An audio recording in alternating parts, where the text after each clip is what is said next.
अस्सलामुअलैकुम सामिन किराम। 10 रबीउल अव्वल है, 16 अक्टूबर है। आप सोच रहे होंगे कि दाई इस्लाम हज़रत मौलाना मोहम्मद कलीम सिद्दीकी दामत बरकातुहू के बारे में आज क्या हुआ। इस पूरी खबर को आप तफसील से सुन लें। हम आपको बताएंगे कि हज़रत के बारे में आज क्या हुआ, हाफिज इदरीस के बारे में क्या हुआ, ड्राइवर मोहम्मद सलीम के बारे में क्या हुआ, उमर गौतम के बारे में क्या हुआ और उनके साथी जहांगीर के बारे में क्या हुआ। ये सब बातें इस वीडियो में मौजूद हैं और इन सवालात का जवाब मिल जाएगा। पहले आपको बतला दें कि मौलाना कलीम साहब के बारे में क्या हुआ। आज मौलाना कलीम साहब, ड्राइवर मोहम्मद सलीम, हाफिज इदरीस कुरैशी और उनके साथियों को ऑनलाइन पेश किया गया है। वीडियो कॉन्फ्रेंसिंग कॉल के जरिए वो अदालत में पेश हुए हैं और आगे कोई तारीख उनकी लग गई है। इसी के साथ साथ आज हजरत के बारे में, मौलाना कलीम साहब के बारे में चार्जशीट दाखिल नहीं हुई है, न उनके बारे में हुई है और न उनके 6 साथियों के बारे में चार्जशीट दाखिल हुई है।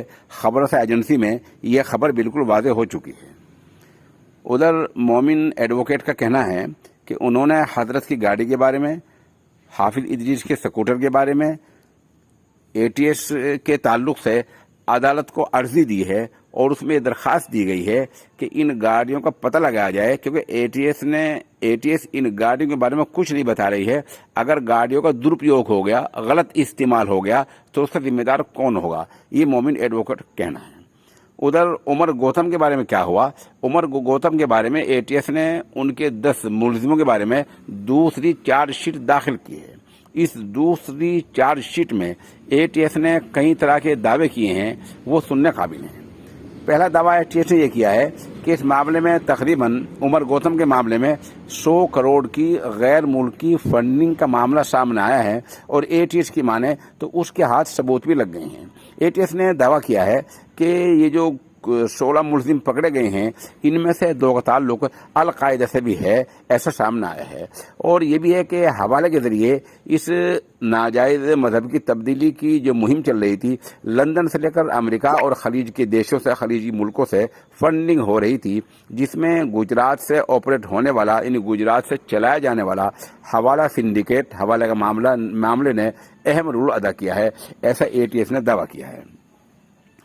बता दें कि गुज़िश्ता 20 जून को दिल्ली से गिरफ्तार किए गए उमर गौतम और उनके साथी जहांगीर आलम से ये बातें सामने आई हैं और यूपी एटीएस ने यह दावा किया है कि अब तक दाखिल की गई 10 मुलजिमों के खिलाफ जो दूसरी चार्जशीट एटीएस ने दाखिल की है, उसमें लगभग 89 करोड़ हवाले की सिंडिकेट से पहुंचना बताया गया है कि गैर मुल्कों से 89 करोड़ की फंडिंग हुई है, ऐसा एटीएस ने दावा किया है। यूपी एटीएस की माने तो उमर गौतम की तंजीम Al Hasan educational and welfare foundation को बरतानिया की अल फलाह ट्रस्ट से 57 करोड़ रुपए दिए गए हैं। वहीं मौलाना कलीम की तंजीम जामिया इमाम वलीउल्लाह ट्रस्ट को भी 22 करोड़ रुपए की गैर मुल्की फंडिंग हुई है, ऐसा एटीएस ने दावा किया है। लंदन से लेकर अमेरिका और खलीजी देशों से हुए इस फंडिंग में हवाला सिंडिकेट का बड़ा पैमाने पर इस्तेमाल हुआ है।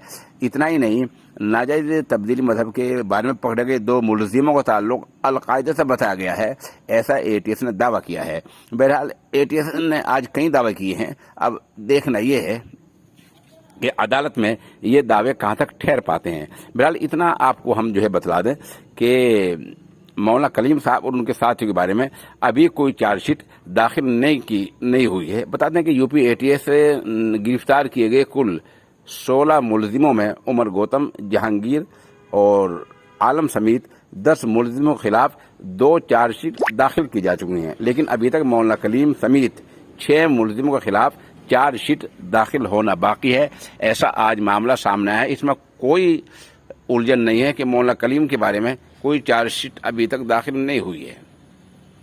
एटीएस चार्जशीट कब तक दाखिल कर सकती है? कानून नज़र में देखें तो एटीएस को 90 दिन की मियाद है। अगर कोई हंगामी हालात हों, एटीएस को मजीद वक्त कानून में मिल सकता है। ये खबर का अभी तक की खुलासा सामने आया है।